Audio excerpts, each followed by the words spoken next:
Okay, I'd like to call the meeting back to order. And we actually have one other item of business to attend to before we get to the voting on the work group's recommendations. We had last week a tabled motion on special education. And we need the maker of that motion. Yeah, working on it. She stepped out to take a call. I apologize. Yes. Senator Ferguson. As we were waiting, I just wanted to pass along, Senator King and I spoke this morning, and she was hoping to be able to make it by the afternoon, but she has an absolutely unavoidable conflict that prevents her from being here. She apologizes and sends her best for the commission, and if there were any way that she could be here, she would, but apologize for being Thank you for mentioning that. And I also mentioned that Senator Penske's wife is being released from the hospital in good health today. And so he had to leave to go pick her up, and he wanted me to mention that as well. Superintendent Salmon, I mentioned that we had an unfinished piece of business. Sorry, I left my purse somewhere, but I did find it. Okay, good. So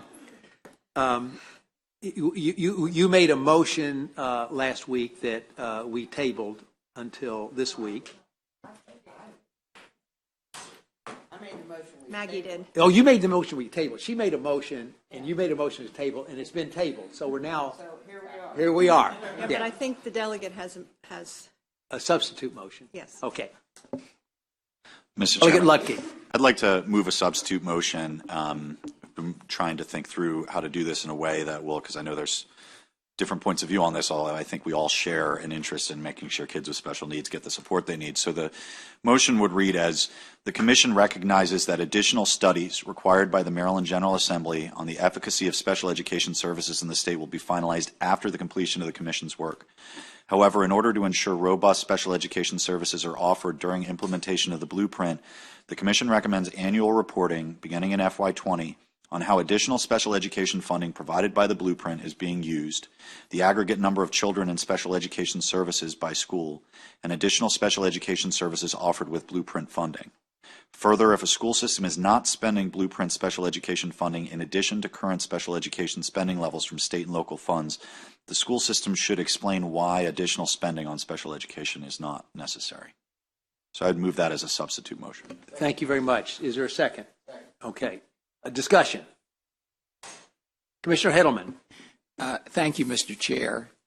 I believe that Dr. Salmon's motion is a clearer and more direct way to get at where we want to get, which is to ensure that the monies intended for special education get to special education kids in a way that is not now happening, because locals are using so much of the additional money to supplant other funds, not supplement services for kids.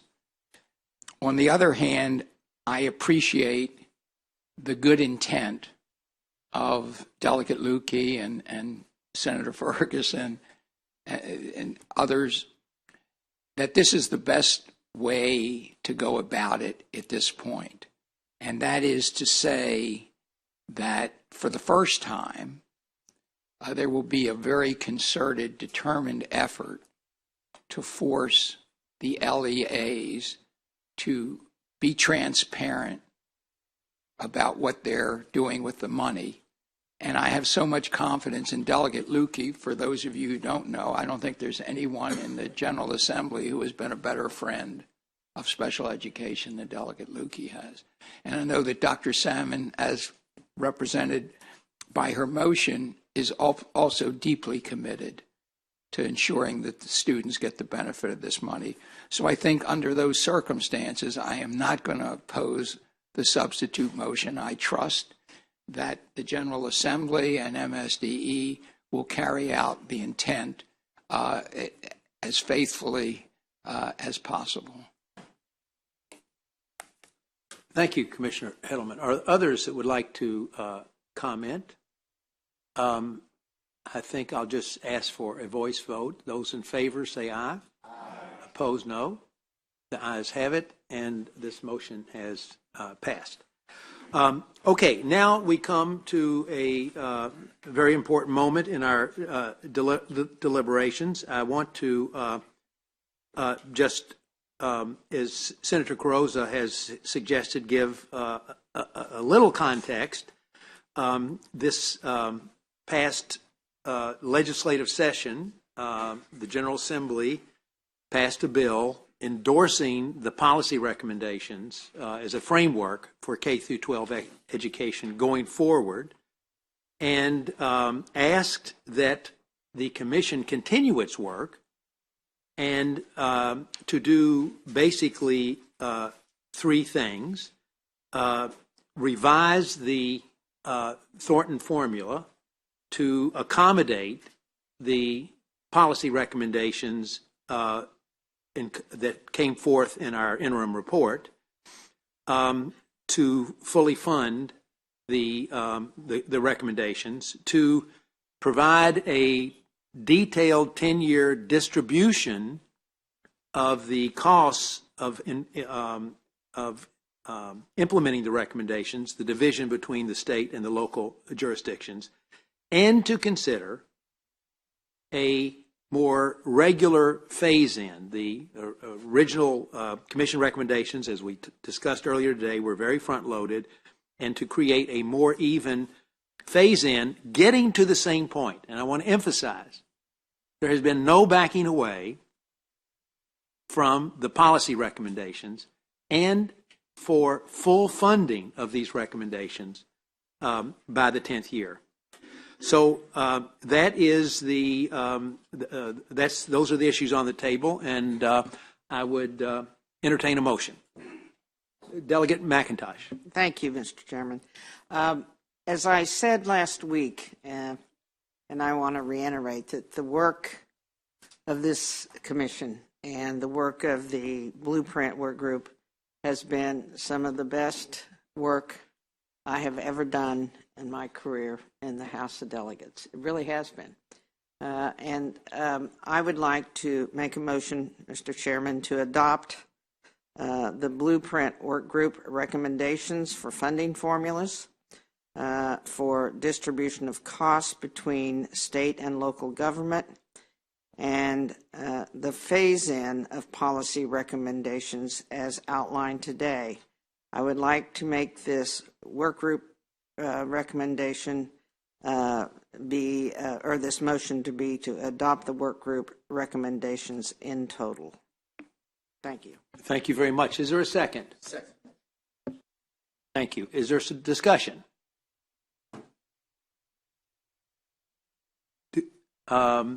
Yes, Secretary Brinkley. Thank you. I had voted before that we move the recommendations forward, as you'll recall, I think back in January, December, whatever it was, so that the legislature could take up some of the policy guidelines, and then the funding work group was crafted to do some additional work to it. I can tell you I'm going to vote against this. And I'm going to vote against this because I am concerned about the product that we have in schools. The mission that we were moving forward with was certainly to go back and carry forward some of the formulas from Thornton. But my concern, and maybe it's woven into the timeline that we also have, which will be a different vote and maybe a different conversation. But I want people to understand the context where I am here. We heard a comment at 11:30 here by Senator Pinsky, and I know that he's not here to respond to this, so I'll use my words in the way that I feel is judicious. That he was going to move forward with some recommendations outside of what this group is going to forward to the legislature, to ignore one of the phase-in aspects, and part of what he said in that conversation was also to identify revenues so that it could be accelerated. And while I appreciate the honesty and the forthrightness of that, to me, that undercuts some of the work that this group has spent 3 years doing and moving forward. And I will also point out, because some of our concerns are, where is the money coming from? we have deflected the short-term costs so that there can be, I guess, a further examination of what's going on, but then pushing the costs to the back. My concerns that I said in one of the last meetings is identifying what it is that would give us the biggest impact. What we're trying to do is do everything. Identify what could give us the biggest impact so that should we have funding challenges moving forward, just as we did after Thornton was adopted, we could identify what would give us the biggest benefit. So it's finding the sources of the revenue that is significant and reliable, because that's what we ran into before. Also, the counties have a significant concern on exactly where are they. Some of the conversation that you had earlier, the projections on what was going forward and where, excuse me, where they'll get the resources and how will they allocate it is very important. And I think laying something short of that and knowing that we can accommodate what the demands are going to be, because our students are truly challenged by what's going on in the future. I like the idea of certainly dealing with the preschool concerns that we have to ensure students are better prepared. We certainly are focused on some of the other aspects of the group, but my concern is there still hasn't been necessarily a prioritization. We're identifying that everything has to move forward in that capacity. And then finally, excuse me, the accountability was certainly integrated at some point in time. And I guess this comment goes to the members of the legislature, not just that are here, but also those that will be serving down the road. When Thornton was adopted, there were a lot of expectations. And there was, I think, some very important things that we were targeting with that. But to the accountability, in 2006, there was a vote taken by the State Board of Ed where you had failing schools in Baltimore City. And on House Bill, I think it was 1215, it was Delegate Salima Marriott's bill that came in as a $100 million bill to build more schools in Baltimore City. The legislature chose to strike all the language of that bill because they had a so-called vehicle. And I get this is some insider baseball, but it's how the mechanics of it work. And they inserted language which undercut the actions of the State Board of Education in taking over 7 or 8 schools that were failing. And this goes to the heart of accountability. And that bill, sunset, went away after 12 months. But what it did is it took out the effect of trying to reinforce accountability for those schools that weren't performing with the resources that were allocated. And I'll point out to you that that was 2006, so potentially students that were in first grade, second grade, or whatever, they supposedly graduated last year. That whole class of students, by that action, may or may not have failed, and there might have been some other work that was taking place. But my request and hope that I pray for future legislators is that they let the accountability factors that get adopted, let them have some teeth. Let them really take hold, and let them really try to demand that the resources that are allocated, because a tremendous amount of resources are going to be allocated to education here, that we prepare them for the future. I still have concerns. Yes, we're setting up a group to do some work, and I saw on the last bullet that group is supposed to close or whatever its work. I guess it's setting up something, but it wasn't continuing on. And accountability has to continue on, and that's the governor's concern. Is if we're going to put more revenues into these schools and facilities, that it not just be for pay raises, but that we actually prepare students. And we had one person posed a question yesterday at the meeting that you and I attended to address Kirwan. And she had a brilliant question. It was the very last question, and yes, we ran out of time. Joy, attempted to answer it, and I think answered it, but then the whole thing answered or ended. And she asked, what is the metric that identifies success. There might be different metrics that we've talked about through here, but how do I know in Montgomery County, this person was, that, we're going to truly say we're either number one in the world, we're number one in the country, or exactly where we're going to be. And it was a brilliant question, a simple question, but we've talked about so many different factors to that, and I think that goes to the heart of what the governor's concerned about, is accountability. So I just wanted to have that laid out ahead of time prior to my red vote on this and my red vote on the timeline too. So thank you, Mr. Chairman. And by the way, I would like to close. Rachel, you and your team have worked very, very hard. And I know that in my capacity as a legislator before, we ask an awful lot of DLS and your team. And I said something to the two guys up here that, how they kept track of where these documents were, I have no idea. But you've worked very, very hard. And so it's no reflection on the efforts that you all have put in, but that's part of the legislative process. And I just wanted to voice my concerns and acknowledge the efforts that they put into it. Thank you. Thank you. Commissioner Rice. Thank you very much, Mr. Chair. So I've been in elected office for 13 years, and over that time frame, I've never seen a perfect bill, nor have I seen a perfect policy. They don't exist. But what I do believe is that we have great policies and great bills that help to move us forward and certainly answer the clarion call of how we can make our society better, which is what all of us do when we raise our hand and we swear to uphold the Constitution and to do everything we can to make our lives better for our constituents. And when our constituents ask us to do more, I want to answer Secretary Brinkley, because you said, what do we get from Kirwan? We get so many things. When I first joined the legislature in 2006, the reason why I ran for office is based on education.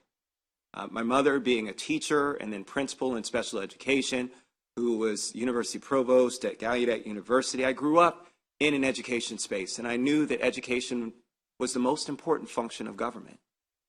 Education is the hub of which all of our problems and our successes center around.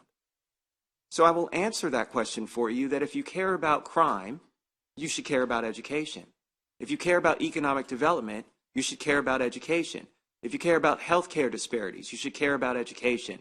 If you care about making sure that people in society can get help when it comes to mental health issues and all the things that are out there, you should care about education. If you care about people who are down on their luck, people who just had been dealt a bad hand, you should care about education. There is nothing that we touch in government that is not linked to education. It is the reason why these recommendations are so important. I've had the opportunity now to travel across the United States talking about these recommendations. And everywhere I go, when I tell people about what it is that we're embarking on, they're floored.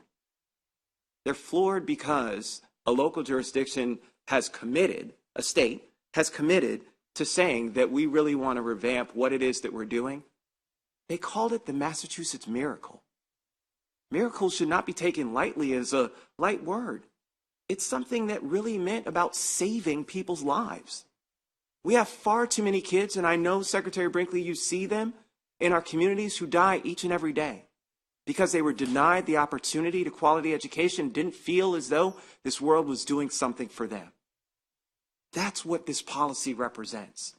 That's what we can accomplish as a result of changing a paradigm for future generations in terms of their belief that this world offers nothing for them.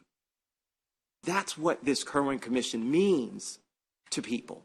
And I can tell you that the people that I talk to who have said that, wait, you're doing this for me, understand how important they truly are. So I just want to talk very quickly about some reservations that I do have, Mr. Chair, because again, this is incredibly important for me.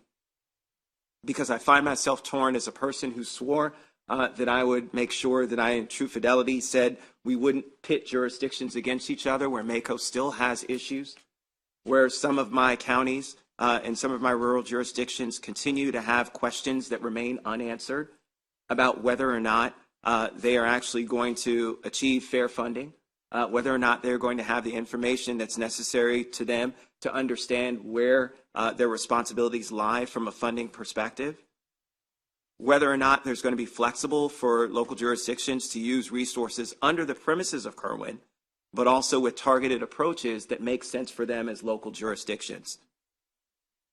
Well, while I think that all of those are questions that need to be answered, I understand that they all can't be answered by us. The General Assembly plays a role, and as a person who served here in Annapolis for 4 years, I certainly understand that they have now the charge, once this is done, to make some of those things right. And so my vote of yes is not just a simple yes in saying that everything is right, but yes in the assumption that there still will be things that will be fixed.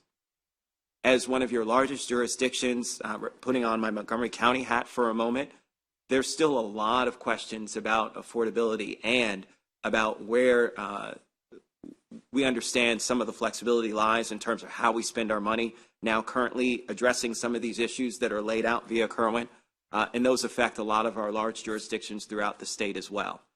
There's a huge price tag that's associated, and we certainly want to make sure that funding is fair to local jurisdictions, understanding that the state continues to have the responsibility to play the majority role when it comes to educating our kids.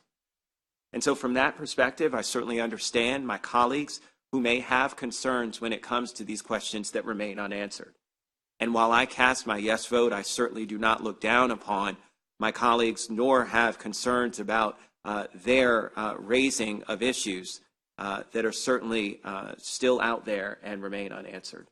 And so I just want to say thank you to you, Mr. Chair. Thank you to Rachel.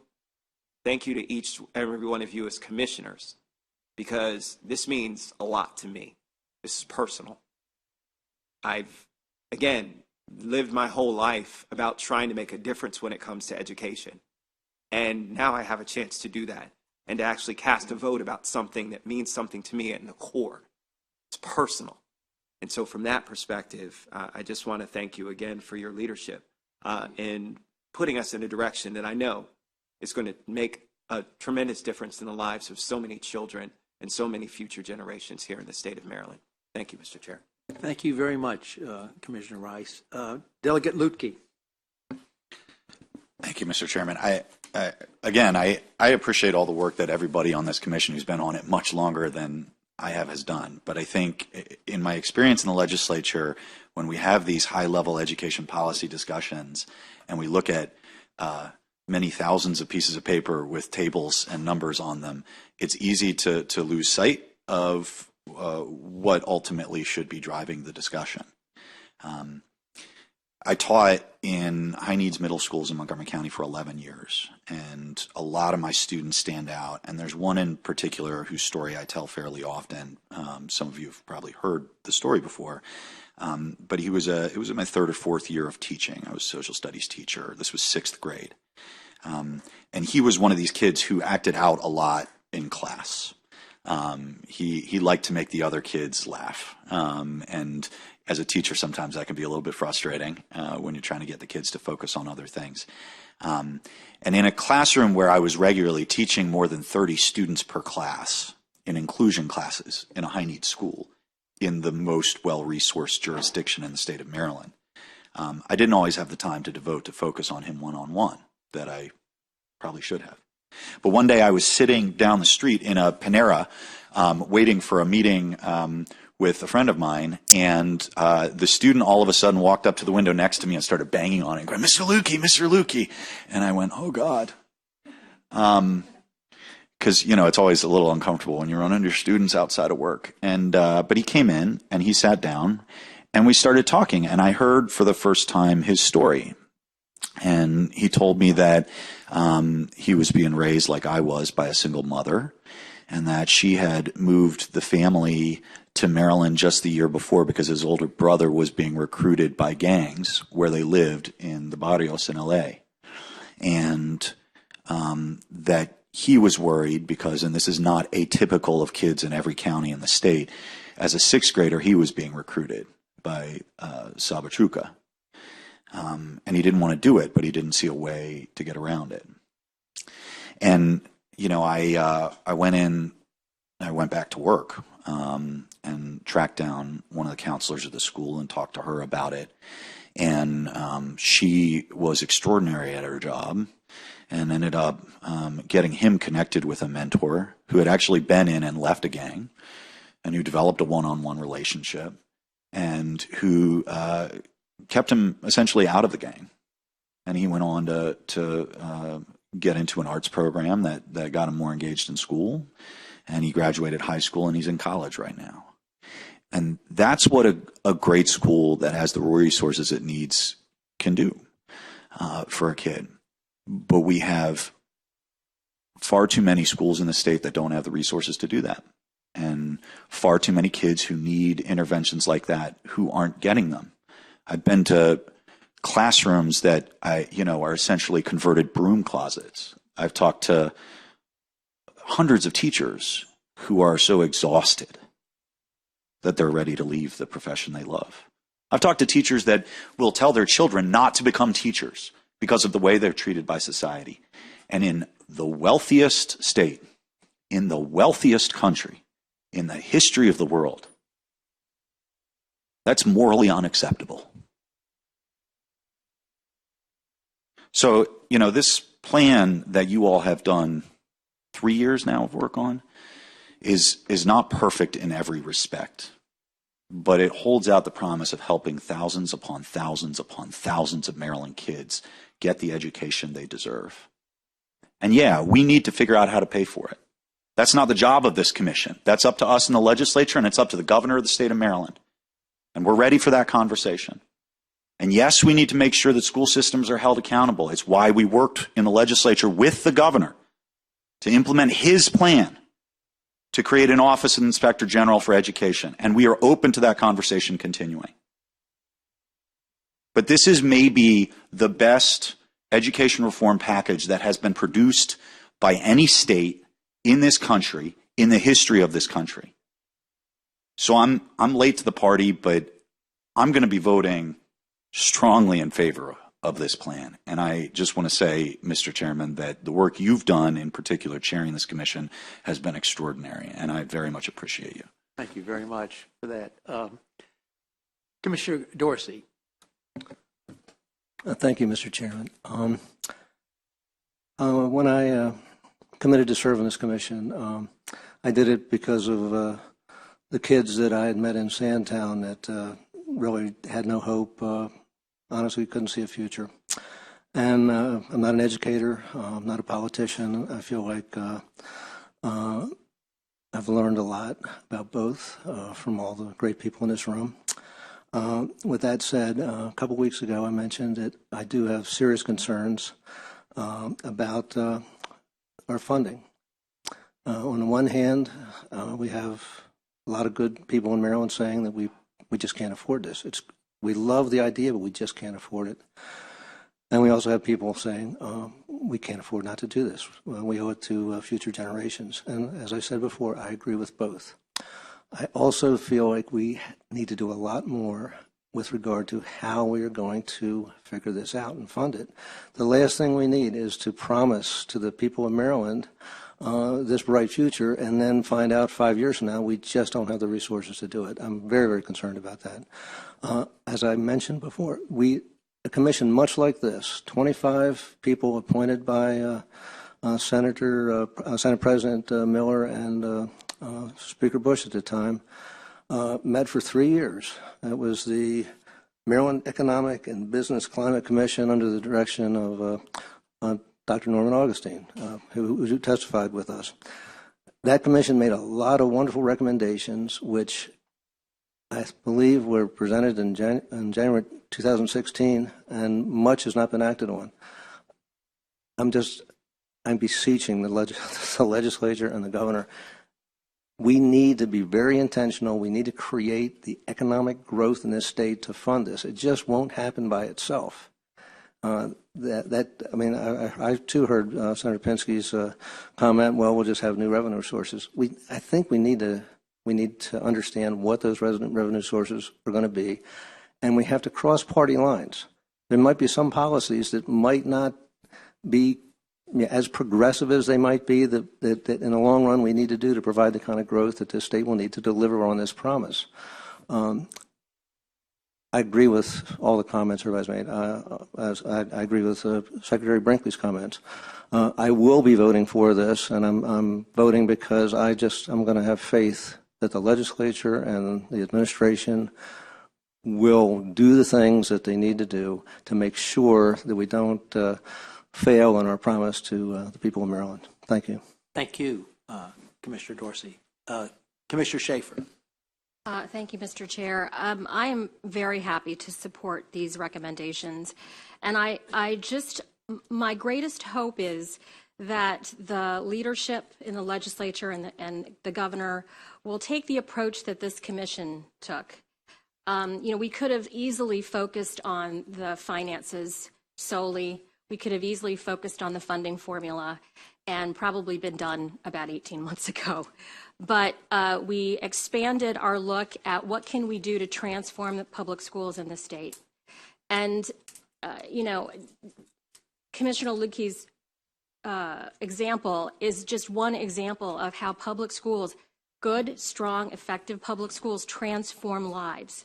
And we have the opportunity in this state to transform our public school system. And we did a lot of hard work in looking at all of these examples.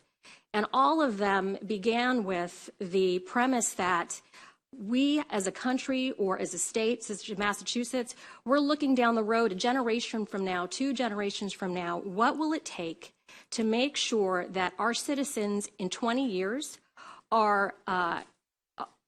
have all of the opportunity available to them, and that our state is competitive and as healthy as it can be?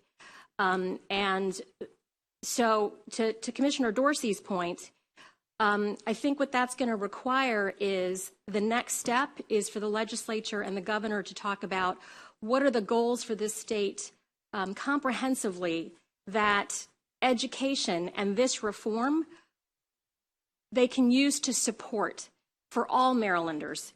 And speaking from somebody from a school system, we have been waiting a long time for this formula to be updated in order to meet the needs, the changing needs of our students, in order for them to go out into the changing world that greets them when they graduate. So I just hope that the difficult discussions that are elevated beyond what can we afford now is tackled in the legislature in terms of setting out some more specific goals about what do we want for the people of our state, what do we want for the children of our state, how do we want the state to look in 20 years, in 30 years, and then how are we going to work together and do that hard work to figure out how we're going to put that in place in relationship to all of the other things that we want to happen for all of Maryland. I'm not saying that's easy work. I mean, you all can attest. We've been here for over 3 years. This commission, I think the first meeting was in September of 2016. We're beyond that.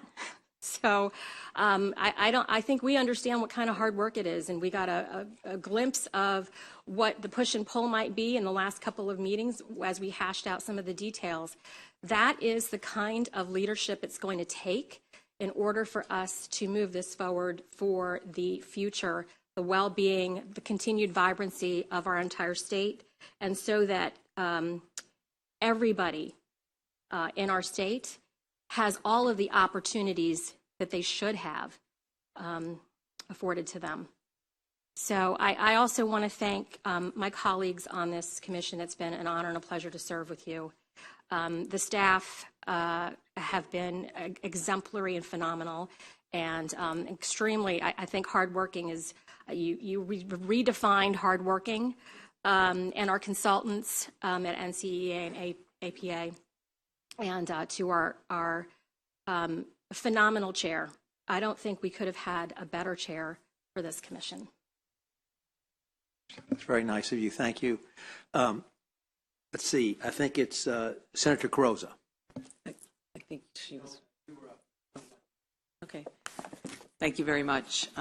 Dr. Kirwan and members of the commission, I too want to share my deep respect for the work that you have done, and also acknowledge all of the extensive and hard work that's gone into this point.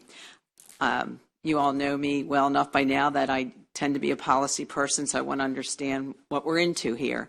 So I did go back and I looked at the charge of the commission, and in the interim report, looking at the two comprehensive charges, one to review and recommend any needed changes to update the current education funding formulas, and the other one was to make policy recommendations that would enable Maryland's pre-K through 12 system to perform at the level of the best performing systems in the world. I have to tell you how very impressed and how supportive I am of these recommendations. This is hard work. They are comprehensive and they're extensive in the areas where we do need to make the progress to get to the level that we all share. In the area of early childhood, in the area of retaining and attracting high quality teachers, diverse teachers, college and career readiness, which is music to my ears, targeting more of our resources to concentrations of poverty, and the accountability piece that we know we have to have in order for this to be a success. It was for that reason that earlier this year that I voted for SB 1030, the Blueprint for Maryland's Future. I voted for that because I believe in these recommendations. I also voted for it because it was paid for. Since then, I looked at the other part of the charge that this commission had, and it's to come up with the education funding formulas to make the recommendations work. And in all due respect, I know less time of the 3-year period was spent on that part of it. It's a hard part of it. We've already acknowledged that Maryland has the most complex education funding formulas in the country. And so here we have these recommendations that we agree upon, but then we're trying to figure out, how do we pay for this? What is the affordability issue? How do we do this working with our local partners, our local jurisdictions? And so for me, following Kirwan, even before I was a member, coming up and attending the overall commission meetings and then attending the funding work group meetings, even though I was not a member of that, really trying to understand how all these pieces could come together.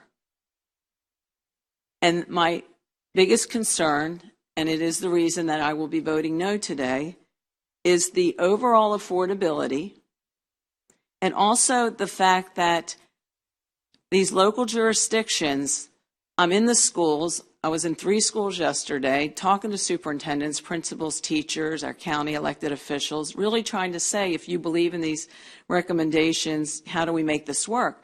And they absolutely need the flexibility to do this.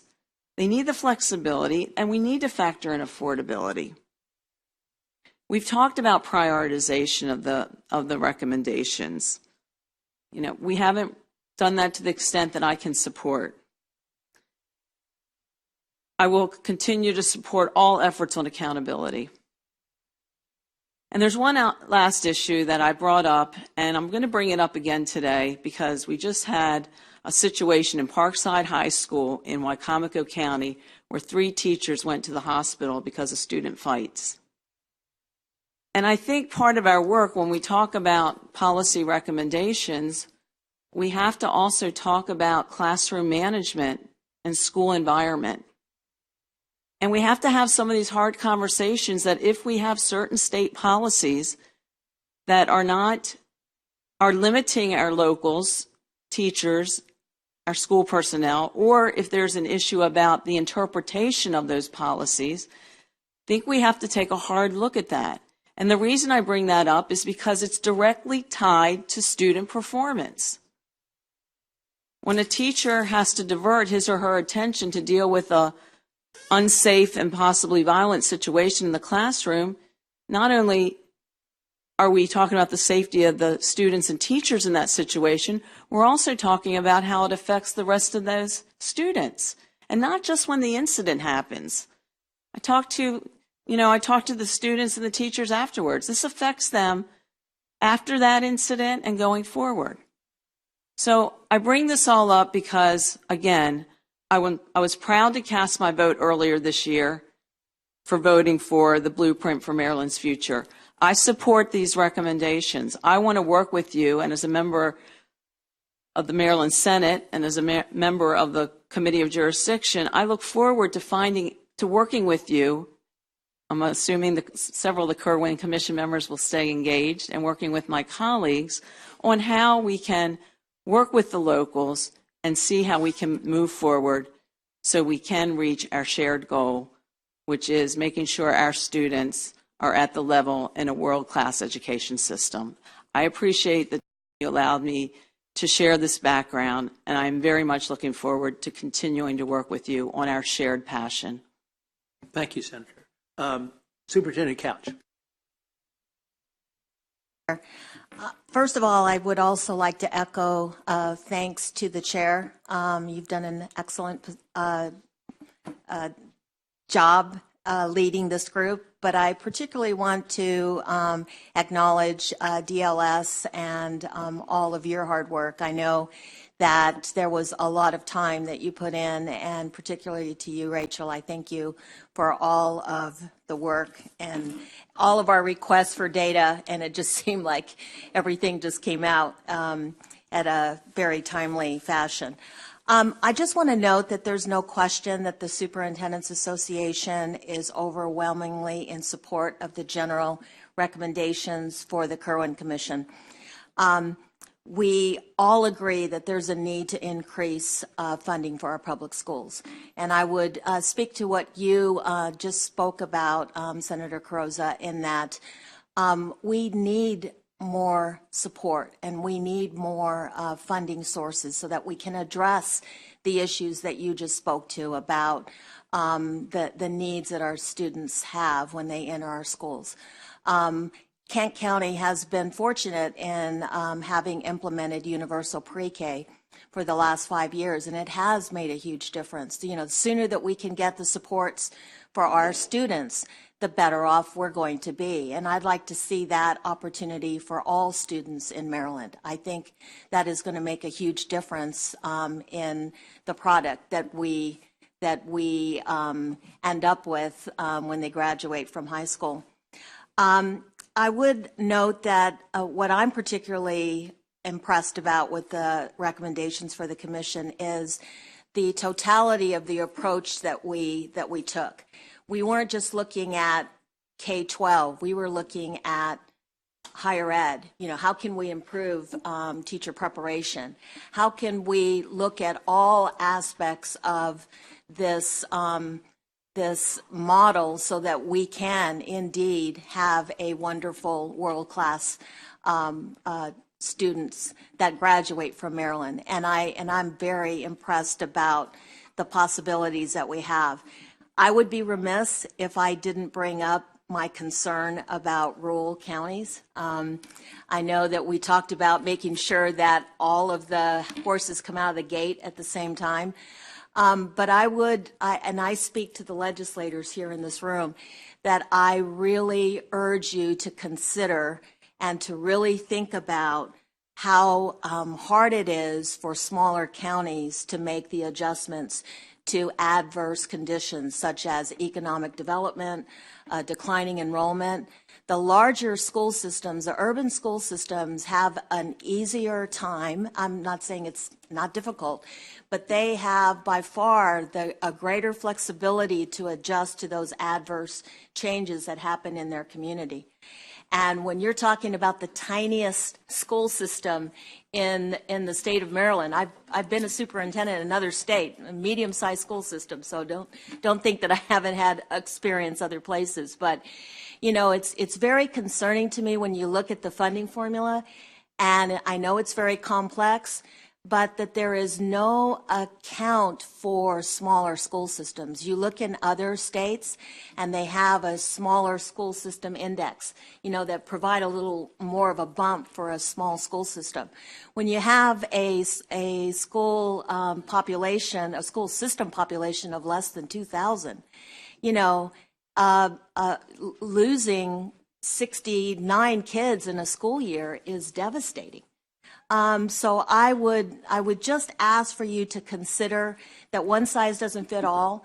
I have a lot of faith in the people in this room that you're smart enough to think about all those things, but I just want to make sure that, you know, we don't forget about the rural counties, because the rural counties are the ones that are the smallest counties, and they're the ones that are going to, you know, I don't think anybody here doesn't believe that we all have to do our share. And certainly I know that our county commissioners, they raised the piggyback tax to maximum 3.2%.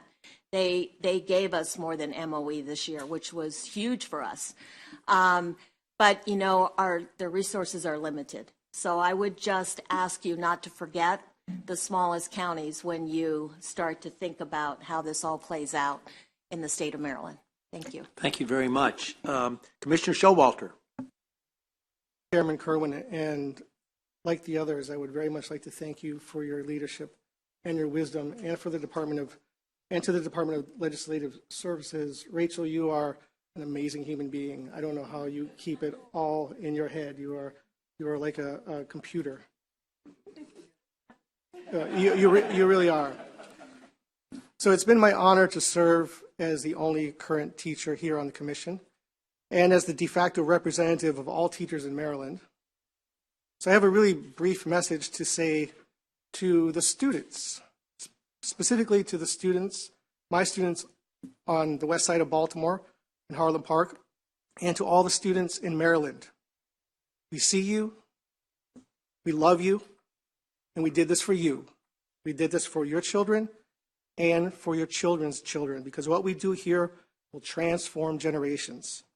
And it's because of this, I am emphatically going to be voting yes. Oh, thank you very much. That is beautiful. And that is what we're all about, is the children. Let's see. Commissioner Helfman. It was our members in Wycomico County who ended up in the hospital intervening in that student fight and being injured. I heard about it, and I thought that had they had the resources, and discipline issues have been major this year. This isn't an isolated incident in Wycomico nor in the rest of the state.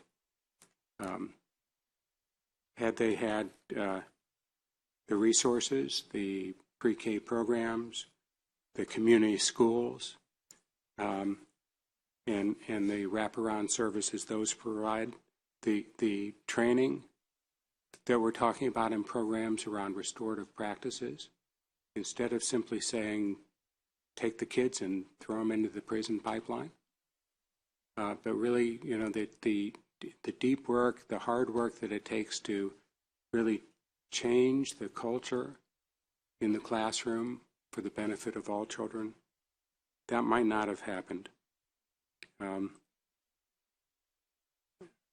I'm of course going to be voting for this. I expressed that at the last meeting. As Delegate McIntosh said, I feel the same. This has been the highlight of my career, which is now I'm in the 40th year. I'm not an educator. I've never taught kids. I've taught adults, but I do this work because I developed an interest long ago in labor and industrial relations, and I wanted to work for a labor union. And I've watched you, Chairman Kirwan, from the first time you sat down with me, and I've thought that it was absolutely masterful in terms of negotiations, which is really my background for the bulk of my career in the union. When you talked about everyone not getting everything they want and looking for the 80%, and I looked around this table to see where everyone was coming from, and what their passion was. Was it CTE? Was it teacher quality? Was it pre-K? Was it more resources for the kids with greatest needs? And of course, accountability. Everyone has a passion, and you build an expectation that we get most of what we were looking for, but not all. It created flexibility among this group, and it created an understanding of what a great outcome would be. And then when we started talking about, is it necessary to prioritize and drop some things, you said no. We were very deliberate in the approach, working with NCEE and understanding what's involved in creating world-class schools. That was our charge. And so everyone maintained the issues that they were passionate about in the final product. And that kept everyone together. It truly was a masterful job. And I'm going to get emotional here. I have to say that I was also personally impressed that Delegate McIntosh only chaired one meeting. And shortly after the loss of your wife, Patty, you were right back with us. And you've maintained your energy throughout, and that's continued in the way you've reached out across the state at community meetings and with different interest groups, and making sure that everybody understood how this approach is so different than the approach that was taken with Thornton. We're not simply throwing more money at it. So I want to express appreciation to you. I've learned a lot from you. And of course to the entire staff. And I will be voting in favor.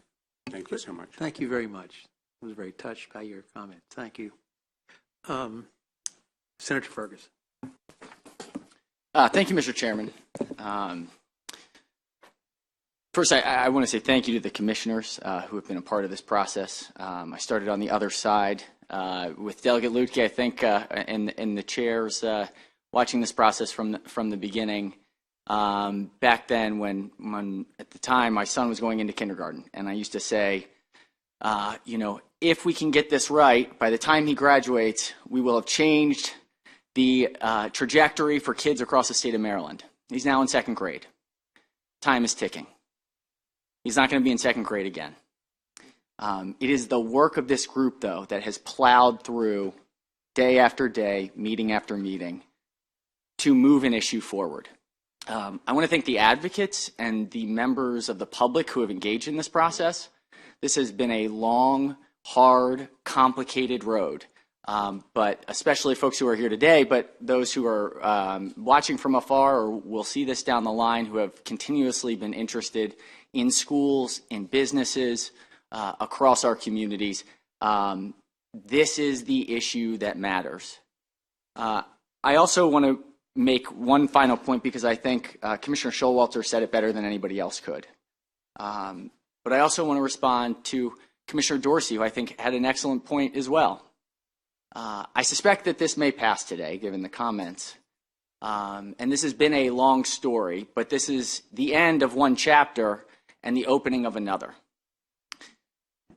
With the passage of this report, should that happen moving forward, a new process will begin. And that process starts on January 8th, 2020. I actually want to hope that there's a bit of a preface to that story.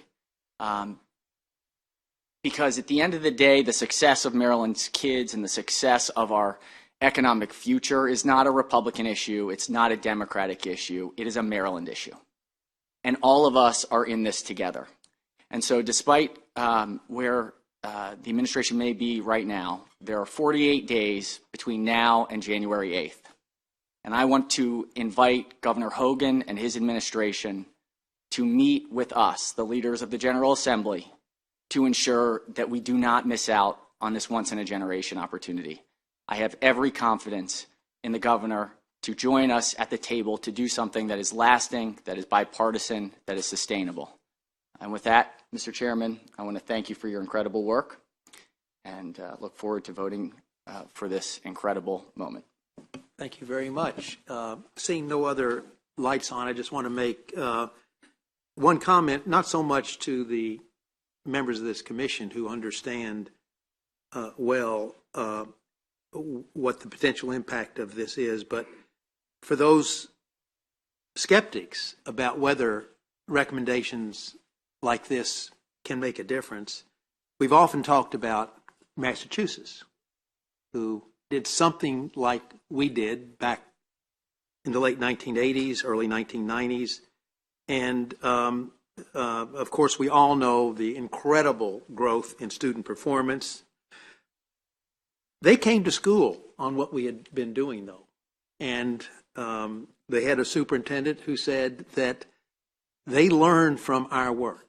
They had not closed the achievement gaps. They had to go back and do some of the things we have done in our recommendations to really get it right.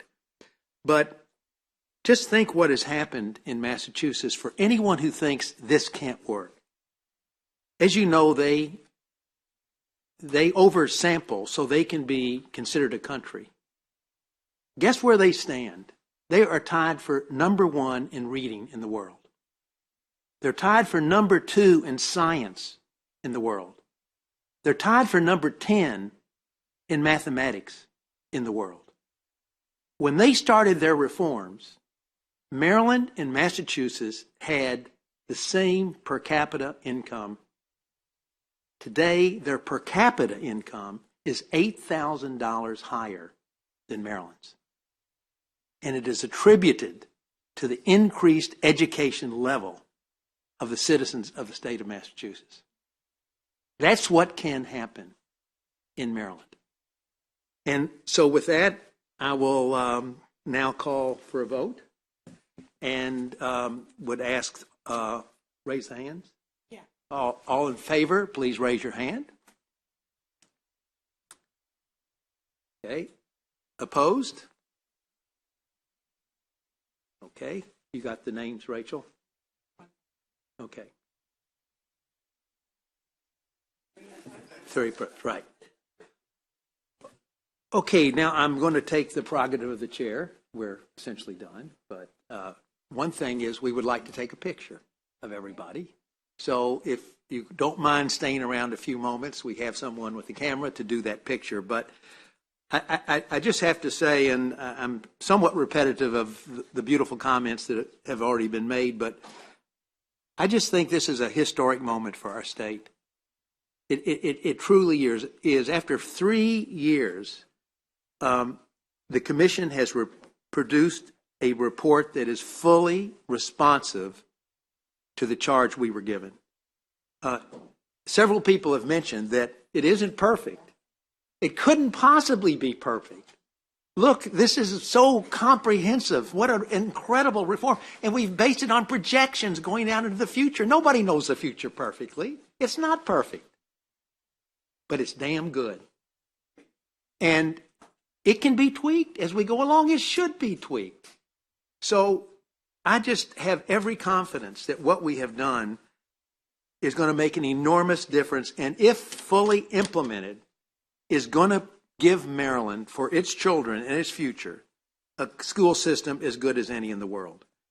Of course, I want to thank Rachel and the DLS staff.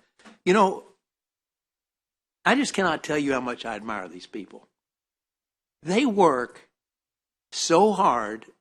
They are the unsung heroes, not just of this commission, but all that goes on in our General Assembly. So, Rachel, I just want you to know, and all of the people that you work with, how inspirational you are, truly.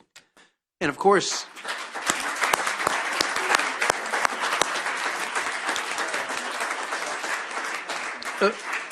Of course, we owe a lot to APA and Justin and his team. My goodness, they just stuck with us and provided such good information. And Mark and Betsy and NCEE. Every time I talk about this and talk about finding NCEE, I say sometimes manna really does drop from heaven. And that was NCEE into our process. But I also want to give a very heartfelt thanks to all of you on the commission. I feel like I have 25 new friends, maybe 28 because 3 had to drop off. It's 28. And I'm going to miss you. I truly am. I just hope, though we won't get together regularly like this anymore, that that we can stay in touch, because I just value what you all have done so much. We've had our disagreements, we've had sharp comments, but at the end of the day, we all knew what we were working on and why it was so important, and we stuck together to make it happen. And then I just want to say personally how enormously proud I am of the product we have developed. I've been in professional life for 55 years, and I consider this to be the capstone of my professional career, and potentially the most important thing I have ever worked on in my life. So I just want to end by thanking all of you for making this possible. Very much.